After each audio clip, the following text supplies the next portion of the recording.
आज के इस वीडियो में मैं आपके साथ छोटे छोटे से टिप्स एंड ट्रिक्स शेयर करूंगी। हेलो एवरीवन, मैं हूं विजया और मेरे चैनल पे आप सभी का स्वागत है।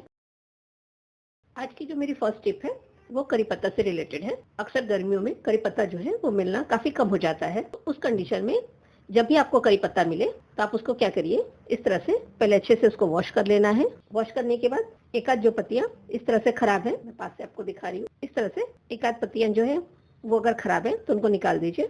और बाकी जो ये पत्तियां हैं इनको ड्राई कर लेना है। और इसको ड्राई किस तरह से करना है वो मैं आपको बता रही हूँ। इस तरह से कोई भी साफ सुथरा अपना किचन का जो टॉवेल है आप वो ले लीजिए और उसमें करी पत्ता को रख दीजिए। और उसके बाद इस तरह से ढक के इनको हल्के हाथों से इस तरह से हल्का हल्का सा प्रेस कर लेंगे, जिससे इनका जो मॉइस्चर है वो खत्म हो जाएगा। और इनको इसी तरह से ढक के सूखने दीजिए। एक आध बार जब आपको याद आए तो जाके पत्तियों को इस तरह से पलट दीजिए। एक दिन में या 2 दिन में ये बहुत ही अच्छे से सूख जाते हैं। और इस तरह से अगर आप ढक के सुखाएंगे तो इनका कलर जो है वो काफी ग्रीन रहता है। अभी गर्मियां हैं तो ढक के और छांव में सुखाने से ये बिल्कुल खराब भी नहीं होती और इस तरह से बिल्कुल ग्रीन कलर की सूख के तैयार होती हैं। और ड्राई करने के बाद इस तरह से कंटेनर में स्टोर कर लीजिए। मैंने यहाँ पे ग्लास के कंटेनर में स्टोर किया है, आप प्लास्टिक के भी कंटेनर में इसको स्टोर कर सकते हैं। और स्टोर करने के बाद इसको ढक्कन लगा के जहाँ आप बाकी सारे मसाले रखे हैं वहाँ पे रख दीजिए। इसको फ्रिज में भी रखने की जरूरत नहीं पड़ती, ये बाहर भी बिल्कुल खराब नहीं होते। और जब भी आपको करी पत्ते की जरूरत है आप यहाँ से निकालिए और यूज कर लीजिए, तो ये काफी यूजफुल हो जाता है। चलिए फिर नेक्स्ट टिप देख लेते हैं। मैं जो नेक्स्ट टिप आपके साथ शेयर कर रही हूँ ये आपके डेली लाइफ में काफी यूजफुल है। अक्सर क्या होता है कि हम दूध को बॉईल होने के लिए रख देते हैं और कोई और काम में बिजी हो जाते हैं, तो ये दूध हमारा बॉईल होके नीचे बह जाता है और काफी काम जो है वो बढ़ जाता है और साथ में हमारा दूध भी वेस्ट हो जाता है। तो ऐसे कंडीशन में क्या करिए, तो साइड में इस तरह से थोड़ा सा पानी रखिए और जैसे ही दूध इस तरह से बॉईल होता है आप उसमें थोड़ा सा पानी ऐड कर दीजिए और आप देखेंगे कि जो दूध बॉईल होकर ऊपर आ रहा था वो तुरंत टेम्परेचर कम होने की वजह से नीचे बैठ जाता है। तो इस तरह से आपका दूध जो है वो नीचे नहीं गिरेगा और आप अपना जो काम कर रहे हैं उसको आप आसानी से कर भी सकते हैं बिना किसी टेंशन के। तो इस ट्रिक को आप एक बार आजमा के जरूर देखिएगा। चलिए फिर नेक्स्ट टिप देख लेते हैं। रोटियां तो हम सभी के घरों में डेली बनती हैं और ज्यादातर हम गेहूं के आटे की रोटियां बनाते हैं। अगर आप गेहूं के आटे के साथ कोई और भी ऐसा आटा मिला दें जिसमें फाइबर का कंटेंट ज्यादा हो तो आपके रोटियों का स्वाद भी चेंज नहीं होता और वो काफी फाइबरस हो जाती हैं, जिससे हमारा डाइजेशन जो है वो ठीक हो जाता है। तो आप गेहूं के आटे के साथ साथ घर में और भी मोटे अनाज का आटा जरूर रखें, जैसे कि ज्वारी है, बाजरी है, मक्का है या इवन बेसन भी है, उसको भी आप आटे में मिला के और रोटियां बनाएंगे तो आपकी रोटियां जो है वो काफ़ी पौष्टिक हो जाती हैं, फाइबरस हो जाती हैं, जो कि डाइजेशन में काफ़ी हेल्पफुल है। तो मैं यहाँ पे ये आटे के साथ ज्वारी का आटा जो है वो मिक्स कर रही हूँ। इस तरह से मिक्स आटे की जो रोटियां बनती हैं वो काफ़ी हेल्दी हो जाती हैं और जिनको कॉन्स्टिपेशन, कब्ज की प्रॉब्लम होती है वो भी इस तरह की अगर रोटियां खाते हैं तो उनका पेट जो है वो काफ़ी साफ हो जाता है। तो आप भी इस ट्रिक को आजमा के एक बार जरूर देखिए। और यहाँ पे मैंने 3 कटोरी गेहूं का आटा लिया था, उसके साथ आधा कटोरी ज्वारी का आटा यहाँ पे मिक्स किया है। तो आपकी रोटियां नॉर्मल रोटियों जैसी ही बनेंगी, लेकिन उसमें फाइबर का कंटेंट जो है वो बढ़ जाएगा। और अब इसको नॉर्मल आटे की तरह गूंथ लेना है और अब इसको ढक के 10 से 15 मिनट के लिए रख दीजिए और अब इसकी रोटियां बनाइए फाइबर से भरपूर। आपकी ये पौष्टिक रोटियां जो है वो बिल्कुल आपके नॉर्मल रोटियों जैसे ही बन के तैयार होंगे, किसी को पता नहीं चलेगा कि आपने इसमें कुछ मिक्स किया है। इसके अलावा अगर गेहूं का आटा आप घर में पिसवाते हो तो उसमें गेहूं के प्रपोर्शन के अकॉर्डिंग आप उसमें चना और सोयाबीन ऐड करके उसको पिसवाइए। प्रपोर्शन आप अपने हिसाब से रख सकते हैं। वैसे 10 केजी में आधा केजी आप चना और आधा केजी सोयाबीन ऐड करके उसको पिसवा सकते हैं। मेरी नेक्स्ट टिप जो है वो भी काफ़ी यूजफुल है। गर्मियों में अक्सर आपने देखा होगा कि हम प्लेटफॉर्म पे कोई भी चीज़ रख दें तो उसमें चींटियां बड़ी आसानी से लग जाती हैं। आप कितना भी साफ करके रख लीजिए लेकिन कहीं से न कहीं से चींटियां आ जाती हैं। जैसे यहाँ पे मेरी ये चाशनी है, इसको फ्रिज में रखने की कोई जरूरत नहीं है, तो हम इसको प्लेटफॉर्म पे छोड़ देते हैं। तो अगर इसी तरह से अगर प्लेटफॉर्म पे हमने छोड़ दिया तो कुछ देर बाद देखेंगे कि इसमें जो है चींटियां लग जाती हैं। इसी तरह से दूध है, बचा हुआ चावल है, अगर आप उसको भी प्लेटफॉर्म पे रख देते हैं तो उसमें चींटियां लग जाती हैं। तो उसके लिए आपको क्या करना है, इस तरह से एक प्लेट लीजिए बड़ा सा, जिसमें आप जो भी बर्तन रखना चाहते हैं उसका बेस जो है वो आसानी से फिट हो जाए और इसमें हमें थोड़ा सा पानी ऐड कर देना है। और अब इस पानी में आप अपना वो बर्तन रख दीजिए जिसको आपको चींटियों से बचाना है। इस तरह से जब आप बर्तन को पानी में रख देंगे तो चाहे दूध हो, सिरप हो, चावल हो, कुछ भी हो, उसमें चींटियां जो है वो नहीं चढ़ पाती। तो आप इस ट्रिक को इन गर्मियों में आजमा के जरूर देखिएगा, आपको काफी पसंद आने वाला है। चलिए फिर नेक्स्ट टिप देख लेते हैं।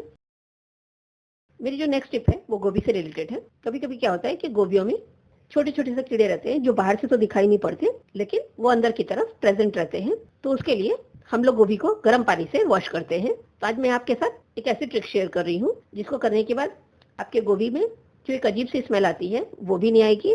आपका गोभी जो है वो बिल्कुल सफ़ेद हो जाएगा। और दूसरा कि जो कीड़े वगैरह रहेंगे वो गर्म पानी में बहुत ही आसानी से निकल जाएंगे। तो उसके लिए आपको क्या करना है, इस तरह से गर्म पानी लेना है और इस तरह से बॉयल आने के बाद इसमें 2 चम्मच के करीब दूध ऐड कर देंगे और अभी इस पानी में गोभी को 2 मिनट के लिए बॉयल कर लेंगे। तो इस तरह से दूध के साथ बॉयल करने से जो गोभी में एक पर्टिकुलर सी स्मेल रहती है वो भी खत्म हो जाती है और दूसरा गोभी का जो कलर है वो बिल्कुल व्हाइट हो जाता है। और 2 मिनट बाद देखिए गोभी इस तरह से बिल्कुल साफ हो जाते हैं, बिल्कुल व्हाइट कलर के हो जाते हैं और इनमें जो भी गंदगी रहती है वो निकल जाती है। इसका स्मेल जो है वो बिल्कुल गायब हो जाता है। तो आप इस ट्रिक को आजमा के एक बार जरूर देखिए। चलिए फिर नेक्स्ट टिप देख लेते हैं।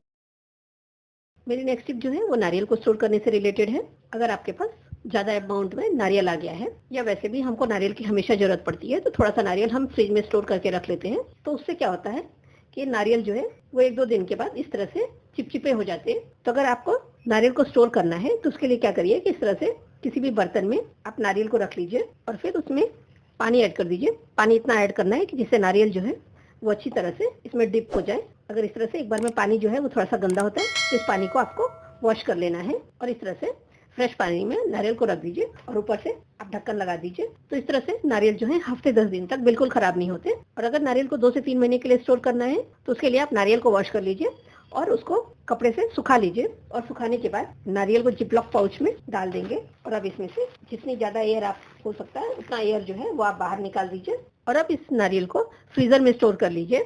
तो ये नारियल 2 से 3 महीने क्या उससे भी ज्यादा बिल्कुल खराब नहीं होते। और जब भी आपको चटनी बनाने के लिए या किसी भी रेसिपी में यूज करने के लिए चाहिए आप इस नारियल का वहां से यूज कर सकते हैं। तो इन दोनों मेथड से कोई भी मेथड आप यूज करके नारियल को स्टोर कर सकते हैं। इस तरह से स्टोर करेंगे अगर फ्रीजर में तो ज्यादा दिन तक स्टोर रहेगा और अगर आपको थोड़े दिन के लिए स्टोर करना है तो इस तरह से पानी में रख के आप नीचे की साइड फ्रिज में रख दीजिए। चलिए फिर नेक्स्ट टिप देख लेते हैं। मेरी नेक्स्ट टिप जो है वो स्टील के कंटेनर से रिलेटेड है। अगर आप भी स्टील का कंटेनर यूज करते होंगे तो आपको मालूम होगा कि स्टील का कंटेनर का जो ये ढक्कन रहता है ये कभी कभी काफी लूज रहता है और इस तरह से अगर हमने ढक्कन पकड़ के उठा लिया तो नीचे का कंटेनर जो है वो भारी होने की वजह से नीचे गिर जाता है और सारा सामान जो है वो वेस्ट हो जाता है। तो मैं यहाँ पे आपके साथ ट्रिक शेयर करूंगी जिससे आप कंटेनर को बिल्कुल एयर टाइट बना सकते हैं और इसका ढक्कन जो है वो भी काफी टाइट हो जाएगा। तो उसके लिए बस एक आपको सिंपल सा काम करना है। आप इस तरह से न्यूज़पेपर लीजिए और इस तरह से रख के और इस तरह से ढक्कन लगा दीजिए। इससे क्या होगा कि आपका कंटेनर जो है वो बिल्कुल ये देखिए एयर टाइट हो गया। आप कितना भी भारी सामान नीचे रख दीजिए, आप ढक्कन से भी पकड़ के उठाएंगे तो इस तरह से ये गिरता नहीं है और इस तरह से आपका कंटेनर जो है वो बिल्कुल एयर टाइट हो जाता है। ये जो एक्स्ट्रा पेपर है आप इसको साइड से कट भी कर सकते हैं बिल्कुल इस साइज का करके। पेपर के अलावा आप इस तरह से प्लास्टिक के जो कैरी बैग आते हैं आप उनको भी इस तरह से लगा के और ये आपके कंटेनर का ढक्कन जो है वो टाइट कर सकते हैं। ये देखिए ढक्कन इतना टाइट हो गया कि अभी ये जल्दी नहीं खुलता। अगर ज्यादा पेपर निकला हुआ बाहर अच्छा नहीं लगता तो इस तरह से कट करके बिल्कुल ढक्कन के शेप का इस पेपर को कर लीजिए तो ये देखने में भी खराब नहीं लगेगा और आपका कंटेनर जो है वो एयर टाइट हो जाएगा। तो आप भी इस ट्रिक को आजमाइए। अगर आपका कोई भी ढक्कन ढीला है तो अभी तक आपने सभी टिप्स एंड ट्रिक्स देख लिए। कौन सी टिप आपको सबसे ज्यादा पसंद आई कमेंट करके जरूर बताइएगा और इसी तरह की बेहतरीन टिप्स एंड ट्रिक्स के लिए आप मेरे चैनल को सब्सक्राइब कर लीजिए और उसके साथ ही जो छोटी सी घंटी आएगी आप उसको भी प्रेस कर लीजिएगा जिससे जैसे मैं कोई वीडियो अपलोड करूंगी तो उसका नोटिफिकेशन आपको मिल जाएगा। Thanks for watching.